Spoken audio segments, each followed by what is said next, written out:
First Nations TV, your news first.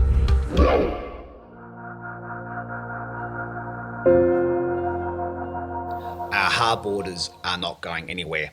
Our police are not going anywhere. If you cross our borders, if you fly into the territory, they will be there to greet you. They will stay there to monitor and interview arrivals, direct them to quarantine where necessary, and stop any wannabe rule breakers. On behalf of all Territorians, I thank our police force again for the extraordinary work they have done and for the work they will still do. We are all indebted to you. Now to New South Wales. First, can I say nobody wanted this? Everybody had hoped that by now Corona would be under control down south.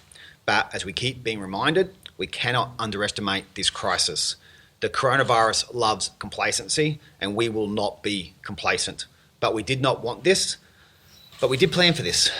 A week ago, I told Territorians that I was worried about New South Wales and the potential for coronavirus to spread there again. Unfortunately, that is what we have started to see in the last few days. A week ago, I told you that hotspots will be declared where community transmission exists or where the threat of community transmission exists, and travel through or from that community will present a danger to the territory.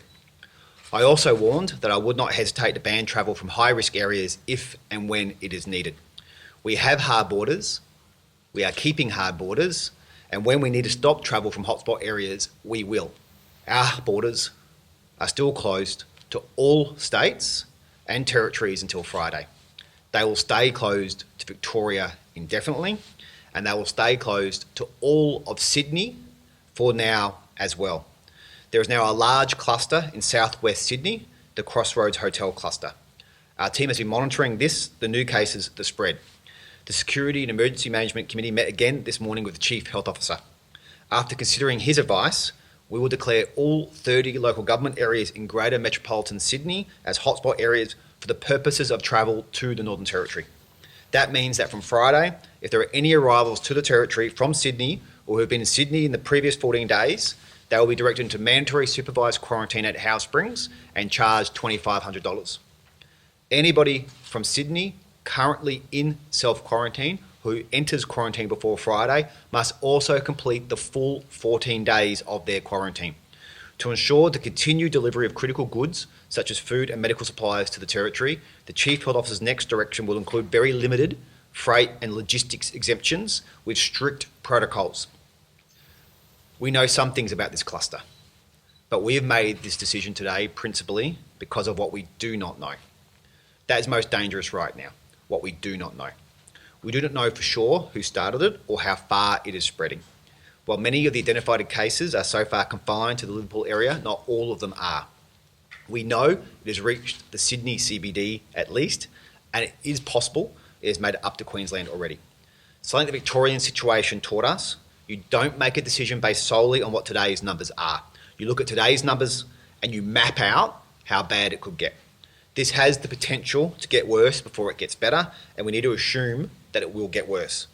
Another factor in our decision is that New South Wales is not currently considering a localised lockdown. While there are good reasons for that, we accept that, it does increase the risk for us and is not a risk we are prepared to accept. To open our borders to Sydney right now, when we don't know the full extent of this cluster, would be a roll of the dice. And I don't gamble with the lives of Territorians. We don't know how far the outbreak has travelled yet. We don't know how this will end. So we are keeping our borders closed to Sydney until we do know. I want to be clear. Sydney is not Melbourne, and New South Wales is not Victoria. The problem is not as bad. We will review the Sydney hotspot declarations in 2 weeks, one full replication cycle of the virus, to see if they need to be extended or amended. I don't anticipate this declaration being in place for as long as Victoria's, but I will not make any promises about a date. This will stay in place for as long as we need it to, until we are confident it is under control.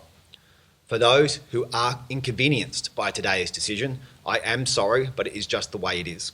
I know some people were looking forward to having family and friends from Sydney here, but that can't happen yet. I know some people have put off coming here so they don't have to quarantine, but that won't be happening either. You'll have to wait a little bit longer. It does suck, but it is the way it is, and it's how it has to be. This is our life now. This is the way it's going to be for a while, maybe for a long time. Annoying and frustrating, but potentially life-saving. And I must be frank here. Giving 2 days' notice of a decision is not a luxury that will be afforded in the future. We can do that right now because our borders are closed to everyone. You will not be given this much notice again. As I've said before, in the future, we will declare a hotspot as soon as we need to, and you could be left stranded if you are not in the territory. So I'll say it again. Please reconsider any non-essential travel outside the territory at this time. It is not worth the gamble. And for outsiders who want to come to the territory, know our rules, respect our rules. Ignorance is no excuse. Don't come here and act surprised about our hard borders. If you are from a hotspot and arrive here, you'll have 2 choices. Turn around and go home, or go to Howard Springs for 2 weeks at $2,500. It is best if you don't come at all, not right now.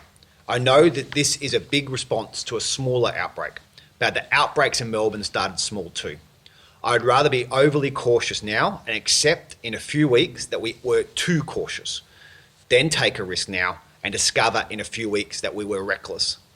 Our hard borders can't keep us safe forever. You need to keep yourselves safe as well. That means getting back in the habit. Back in the habit of keeping your distance, not shaking hands, good hygiene, staying home if you're sick, and getting tested. All the things that we were doing at the beginning of this crisis, the things we've let slip a bit now. We need to get back in the habit, and we need to do it now. Please don't think this is over. It is not. Please do not think we are completely immune here, because we are not. Please don't think coronavirus won't come here, because I do believe it will. Hard borders help stop the spread, but so do you. So please help us stop the spread. Stay smart, stay safe, keep staying the best. Thank you. For those who watch the media from other countries, they are in crisis. Like they are, in some cases, are losing the battle. The lives lost, the harm done, the mass burials that you see in other places, it's catastrophic. Their economies will be hugely affected. Mental health of people who've lost their jobs, lost their businesses, family businesses. I don't want this to happen to Territorians. So it comes back to all of us taking personal and collective responsibility. And if you look around you and you see somebody who's too close, somebody who's been standing there for a while, people who you don't know, then give them a reminder. It can be a gentle reminder or a firm reminder that this is not all right. The cases in New South Wales, it's a cluster of communication, and those persons actually have gone and worked or lived in other parts of Sydney. Hence, our requirement is to declare the area of Sydney and postcodes therein as a hotspot. The response from New South Wales Health has been very appropriate.